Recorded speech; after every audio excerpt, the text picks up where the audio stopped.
everyone. Welcome to Credential Up Houston. This is our special focusing on Jobs Now Houston. My name is Margaret Fisher. Today, we will focus on the leadership gap that is affecting all sectors, educational institutions, businesses, industries, and other organizations locally, nationally, and internationally. In fact, a LinkedIn article entitled, "Are You Ready for the Leadership Shortage?" found that the leadership gap is the biggest challenge that organizations are facing around the world. And 85% of executives report that they are not confident in their pipelines. In our discussion, we will focus on jobs that are in demand for individuals who have the experience, the training, and the desire to prepare for leadership positions.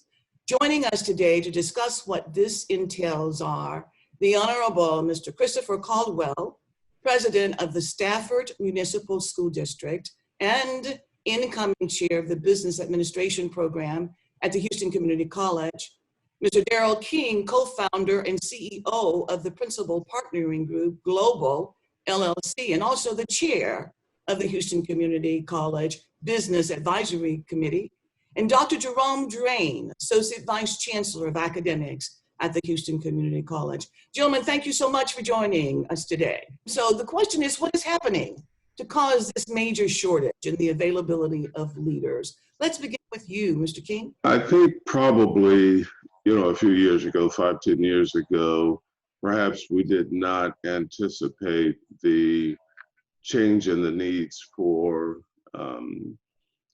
incoming students and employees. I remember attending a Greater Houston Partnership luncheon where the CEO of Exxon said, we need to get kids into the STEM program and into leadership programs and project management programs. And that was probably 15, 20 years ago when I first heard that. And I think that though we tried to be agile with regard to internal training and processes in our own organizations, they weren't coming to us with what we needed them to have. And I don't know that we thought about having any control over that. When I first joined an advisory board for Houston Community College, I realized how agile community college really is and how you run parallel with the market and what the needs in the market are.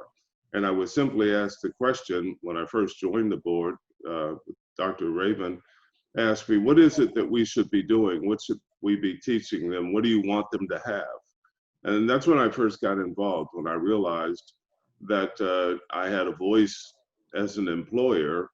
And although I had, I employed 5 or 10 interns every summer as part of what we did. I didn't connect the two. I didn't connect curriculum to what was happening when they got to us. We knew they had, English, math, and the requisites, but the market changed. And I don't think it was changing simultaneously. I think that's absolutely correct, because it seems to me that a lot of companies assumed that the conditions of the workplace would be the same indefinitely. So, Dr. Drain, what are you saying? This is an academic program, and we have Mr. Caldwell, who is with the Stafford Municipal School District as president. I'd like to hear from both of you about what you're seeing in your areas as well of higher education and of public school education. Dr. Drain? Yes, thank you for that. Once again, coming from an instructional standpoint, what we really want to do is prepare students to meet the needs of our community partners. So that really does mean working well with the community partners for us to ascertain exactly what it is that they need as we're preparing our students.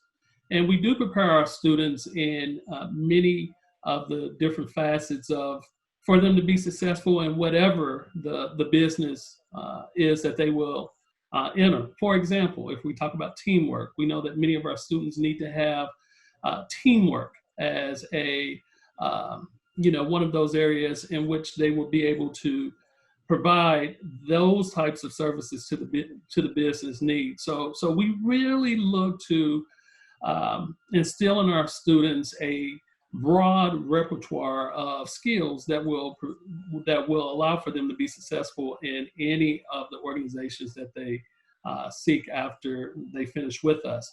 And that's both workforce programs as well as our academic programs. You know, that's a very good point. And that's one of the points that I think Mr. King was pointing to as well. And that as a former faculty member and now the incoming chair of the business program, you see that as well. Mr. Caldwell, tell us about the advisory committees and how the advisory committees help the institutions to project to the future, to look at what is needed, to prepare the students to have those skill sets that are required. Yes, ma'am. The advisory board committee is very important to us as faculty and administrators at the community college because they are the eyes and ears of what's going on. They are in the trenches. We are well astute in the philosophies and in the theories. When it comes to application, when it comes to soft skills like emotional intelligence, when it comes to types of leaders, when it comes to how do we adapt to technology, they are the ones who kind of help us steer our students in the right direction and to import that in the classrooms to get those students prepared for that type of workforce. I see the image on the wall behind you, and I think that is indicative as well of how you see education. You want to tell us about that briefly? Yes, ma'am, real briefly. I share this with my students as an icebreaker for class. And basically, in a nutshell, what it says is that the more education you attain, the more you can overcome the obstacles in life because you have more knowledge, more understanding, more theory, more things to stand on, as opposed to not having anything. So that's just an icebreaker that I use, but it's imperative because it's the truth. The education is very important. And you know, Mr. King, I was wondering about one of the comments made earlier about 85% of the executives saying they don't have the confidence in their pipeline. I mean, they're the ones who either hired the persons or they recommended the persons to be hired. So why is there that lack of confidence? What does that say about the leadership if there is no confidence in the team member? I think what happened was inside the organizations, they spent more money developing training programs to make up the gap. Not saying that they should go to community college and say, hey, do this a little differently. They internalized it, invested in it. They'd hire somebody that they thought was capable, competent, and qualified, and then they would train them up to where they needed them.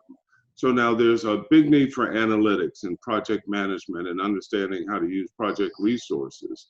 So what they were doing, most companies, the big boys, was just simply training in Six Sigma or Scrum management, right? Well, small businesses like myself, who also need to have qualified project manager types, couldn't do that.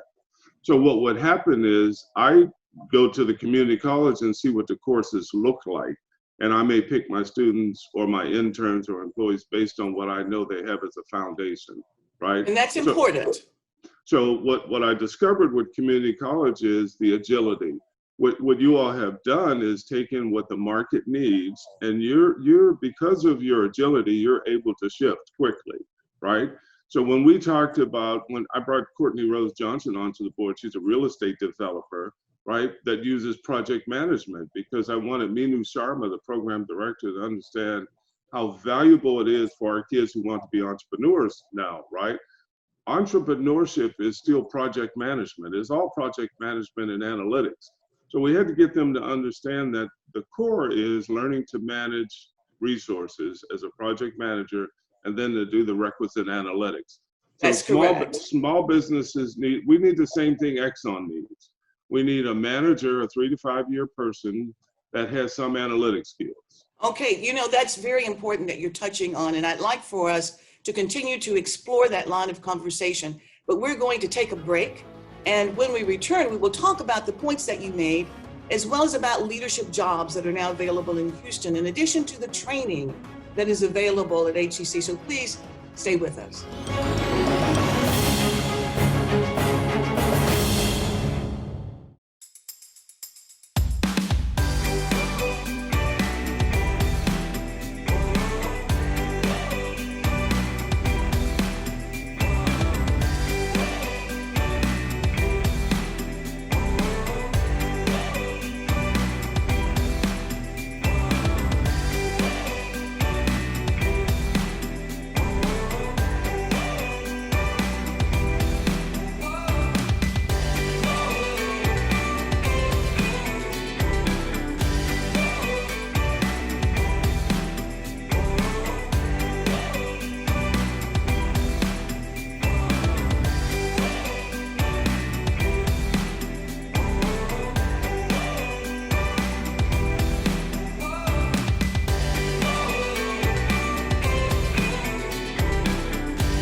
You got this. You're there for them. We're here for you. Find free care guides at aarp.org/caregiving. Food. We think about it all the time, but for many Americans, it's a scary thought. During this crisis, 1 in 12 seniors and 1 in 7 children don't have access to nutritious food. We can all help. Get involved at feedingamerica.org. Houston Community College is safe, clean, and open for learning. We're sanitizing our classrooms and reducing class sizes so you can feel good when you come back. Register now at hccs.edu/college your way.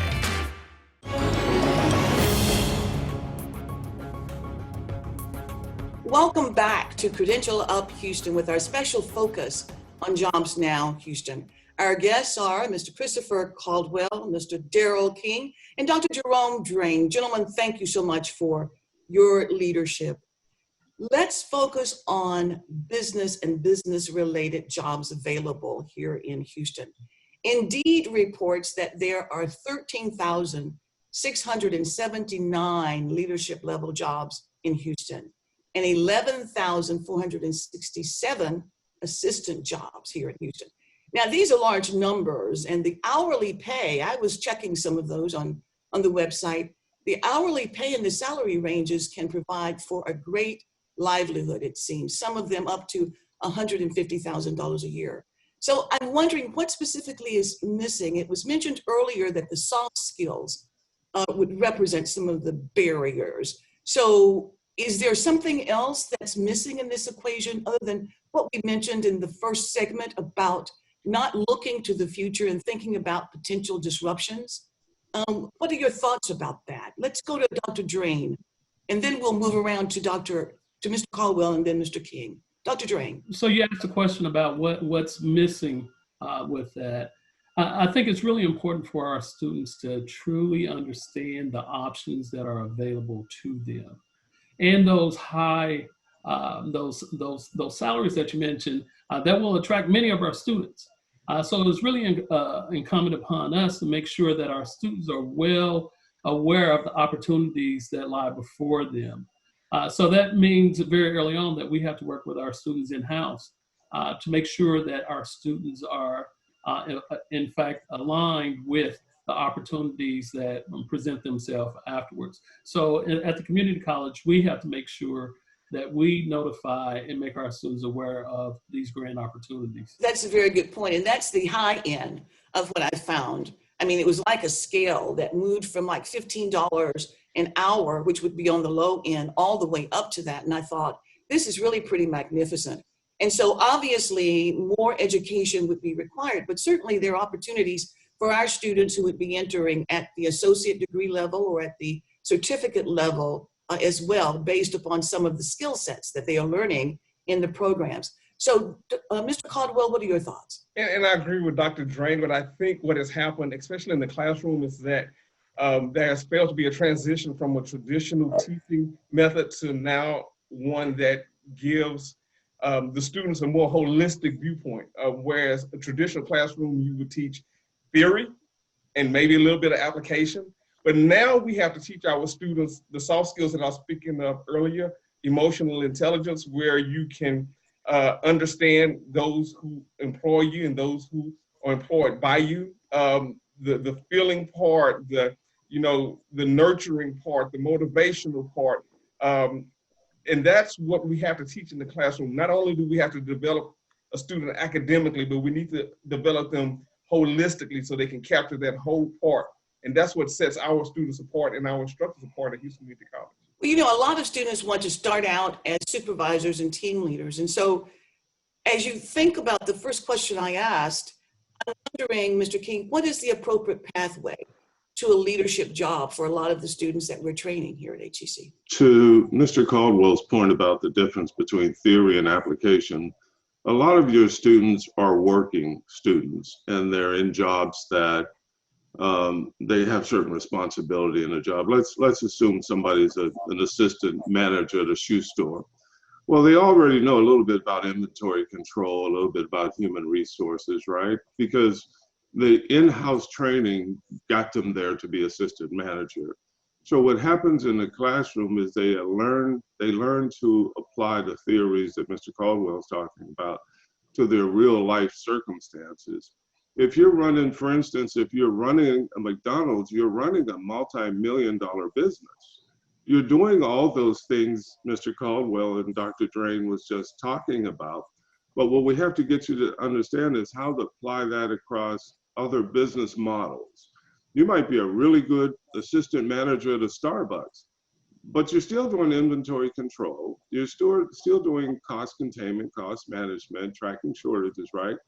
So what Mr. Caldwell is talking about is getting you to understand that those things are transferable as skills.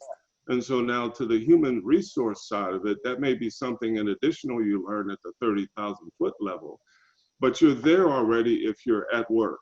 I think getting them to understand that difference, again, what Mr. Caldwell said is, how do you apply those theories to a bigger position, get that certification, and get beyond that assistant manager level? But if you're working, you're probably halfway there. That's very good. So which programs at HCC equip students to learn business principles and to lead organizations in that way? Let's begin with you, Mr. Caldwell. Thank you, Dr. Ford. And I would be the subject matter expert on this because I teach those courses. So I'll start off. The wonderful thing about the business program at Houston Community Colleges is there's a lot of overlap in the courses. So we go back and a lot of the principles that are learned in one class are taught in another, like from our supervision class, to our entrepreneurship class, to our small business classes, even to our personal finance classes. A lot of those concepts are overlapping because those are needed in every aspect. So the classes actually help the students because it gives them what I would call just rote memory. It just reapplies it in every class. So actually all of our classes help students prepare for that management position because they're all catered towards that. We have about another minute and a half left in this segment, and I would like for based upon what you said, which is so appropriate, Dr. Drain, if you would share information about the transfer opportunities, because obviously there are partnerships that allow the students to not only get that associate's degree, but to move forward from there as well. That's absolutely correct. So we are an institution that have many of our students that transfer from Houston Community College to our senior partners. And that's a grand opportune time as well. So students that do benefit from the baccalaureate degree as a transfer, they very, very much enter into the workforce as well. So any way that we're able to partner with our senior institutions that result in students obtaining a baccalaureate degree and entering into the workforce, that's really important for us as an institution. That's very important. And even when you find individuals who are working in business and they have families and they cannot come to our classes on campus during the weekday, they can and probably have difficulties on the weekends as well, that they can then still complete their education. They can do it online, or they can go to the campuses. There are multiple options at HCC. And then if they've completed their associate's degree, there can then be transfer fully online to four-year institutions as well. And then there are opportunities for dual credit students also. And I would like for us to talk about that, to talk about the millennials and how they will perhaps change the culture of the workforce. But what we're going to do right now, we're going to take another break. And when we return, we will discuss 21st century leadership skills that, according to many, are essential for leadership, management, and communication in a digital age. So please stay with us.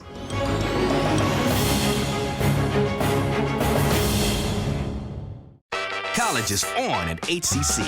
Whether you choose to learn online, on campus, or both, HCC offers a safe, flexible, affordable college experience. Register now at hccs.edu/college your way.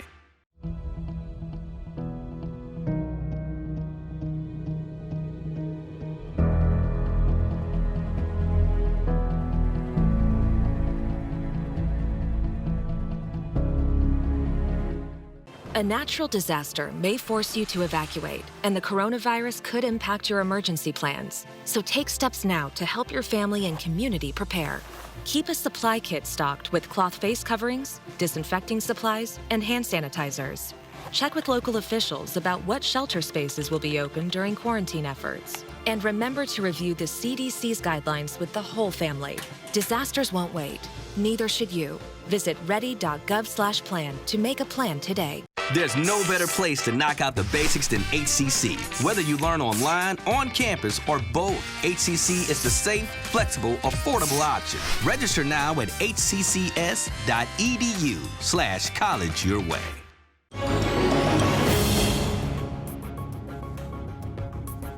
Welcome back to Credential Up Houston and our special focus on Jobs Now Houston. I am talking to Dr. Christopher Caldwell, Mr. Darryl King, and Dr. Jerome about the leadership shortage in Houston and the 21st century leadership skills that are equipping students to enter the workforce. And I'd like to say that for Mr. Caldwell is ABD, so he'll soon be a doctor, and we are excited about that for him.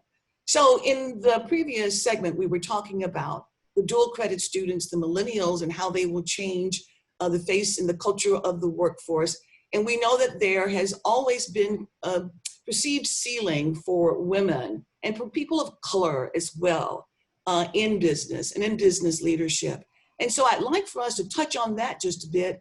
But as we do, I would like for us to think about the 21st century leadership skills of strategic thinking, change management, planning and delivery, communication, people management, which I understand is a big one, persuasion and influence.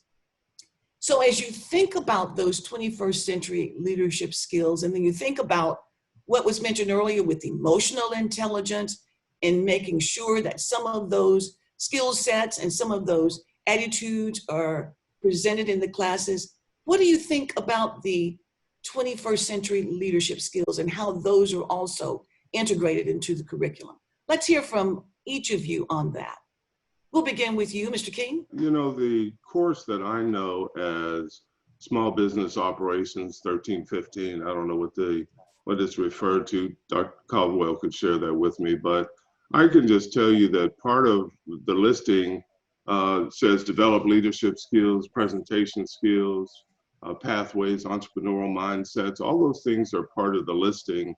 I looked at it earlier before this call, and that small business operations course would be just a really good start for someone who thought that they could or should be in a leadership position, because the course objectives are everything you need to get started. You know, I keep speaking to those that are employed because I know a good percentage of those. I looked at your alumni numbers from the MSI report. You know, there's a lot of employees who not only stay in the field that they took or studied. I think the number was like 82%. And a lot of those led to leadership positions and some leadership positions in human resource and management. So I think that the coursework is very nicely designed toward that end for those who have a leadership objective.